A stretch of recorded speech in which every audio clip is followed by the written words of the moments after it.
Shalom semuanya, perkenalkan nama saya Sarah Natasha Huta Barat dengan NIM 250130017.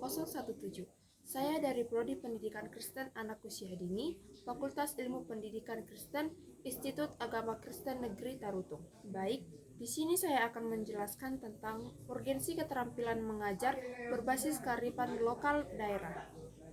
Pertama, pentingnya keterampilan mengajar kearifan lokal. Perennialisme memandang bahwa masa lalu adalah sebuah mata rantai kehidupan umat manusia yang tidak mungkin diabaikan. Wagier 2011 juga melakukan penelitian mengenai pengembangan model pembelajaran berbasis kearifan lokal. Dalam penelitiannya, ditemukan hasil bahwa pendidikan berbasis kearifan sangat perlu diterapkan. Alasan terbesar yang dikemukakan adalah agar siswa mengetahui, mengenal, dan mampu melestarikan budaya bangsa. Alasan lain yaitu, yang pertama, melestarikan dan membentuk kepribadian jiwa. Yang kedua, untuk mengalih potensi daerahnya sehingga anak mampu berkreasi. Yang ketiga, mengembangkan budaya lokal. Yang keempat, melestarikan budaya bangsa. Yang kelima, mengenal dan membudidayakan potensi lokal.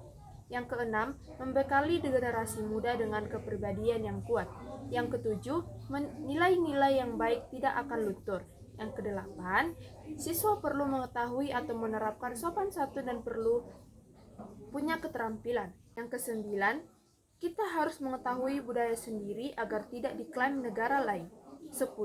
Memberikan contoh yang baik. 11. Dapat menambahkan wawasan yang bermanfaat untuk lingkungan. 12. Relevan dengan program sekolah. Yang 13. Supaya tidak hanya pengembangan iptek saja.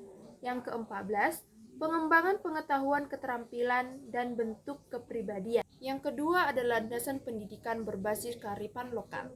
Landasan yuridis, kebijakan nasional tentang pendidikan berbasis keunggulan lokal atau kearifan lokal di antara lainnya. Yang pertama, Undang-Undang Republik Indonesia Nomor 20 Tahun 2003 Bab 15 Pasal 50 Ayat 5 menegaskan bahwa pemerintahan kabupaten atau kota mengelola pendidikan dasar dan menengah, serta satuan pendidikan yang berbasis pendidikan lokal.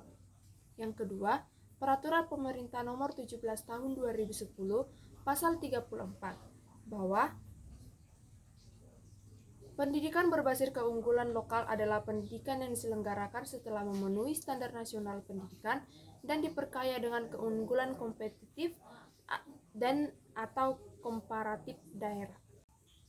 Berikutnya ada Peraturan Pemerintah Nomor 17 Tahun 2010 Pasal 35 Ayat 2 yang bertuliskan, pemerintah kabupaten atau kota melaksanakan dan memfasilitasi perintisan program dan satuan pendidikan yang sudah atau hampir memenuhi standar nasional pendidikan untuk dikembangkan menjadi program atau satuan pendidikan bertaraf internasional atau berbasis keunggulan lokal. Dan yang terakhir, Rendas Kemendiknas 2010-2014 dituliskan, pendidikan harus menumbuhkan pemahaman tentang pentingnya keberlanjutan dan keseimbangan ekosistem, yaitu pemahaman bahwa manusia adalah bagian dari ekosistem. Pendidikan harus memberikan pemahaman tentang nilai-nilai tanggung jawab sosial dan natural untuk memberikan gambaran pada peserta didik bahwa mereka adalah bagian dari sistem sosial yang harus bersinergi dengan manusia lain dan bagian dari sistem alam yang harus bersinergi dengan alam beserta seluruh isinya. Yang ketiga, ada tujuan pendidikan berbasis kearifan lokal. Pendidikan berbasis kearifan lokal tentu memiliki tujuan yang bersifat positif bagi peserta didik. Seperti dikatakan oleh Jamal Mahmur Asmani 2012 ayat 41 yang menyebutkan beberapa tujuan pendidikan berbasis kearifan lokal, yaitu yang pertama, agar siswa mengetahui keunggulan lokal daerah tempat tinggal, memahami berbagai aspek yang berhubungan dengan kearifan lokal tersebut. Yang kedua, mampu mengolah sumber daya, terlibat dalam pelayanan atau jasa atau kegiatan lain yang berkaitan dengan keunggulan, sehingga memperoleh penghasilan sekaligus melestarikan budaya, tradisi, dan sumber daya yang menjadi unggulan daerah, serta mampu bersaing secara nasional dan global.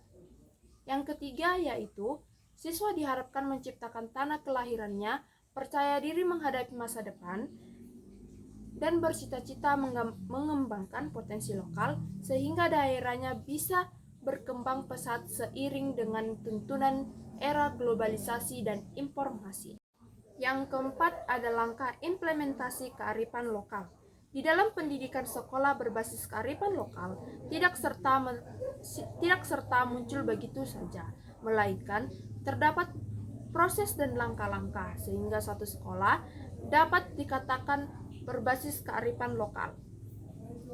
Penjabaran langkah-langkah tersebut antara lain, yang pertama ada inventarisasi aspek potensi keunggulan lokal, dilakukan dengan menganalisis kondisi internal sekolah dengan melakukan analisis lingkungan internal sekolah dengan penentuan jenis keunggulan lokal adalah dengan melakukan strategi penyelenggaraan belajar berbasis kearifan lokal. Baik, di sini saya membuat langkah-langkah tentang implementasi kearifan lokal.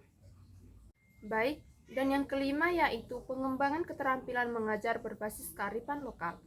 Pengembangan keterampilan berbasis lokal, Jamal Masmur Asmas 2012, menjelaskan beberapa alternatif kiat sukses pengembangan sekolah berbasis kearifan lokal antara lain.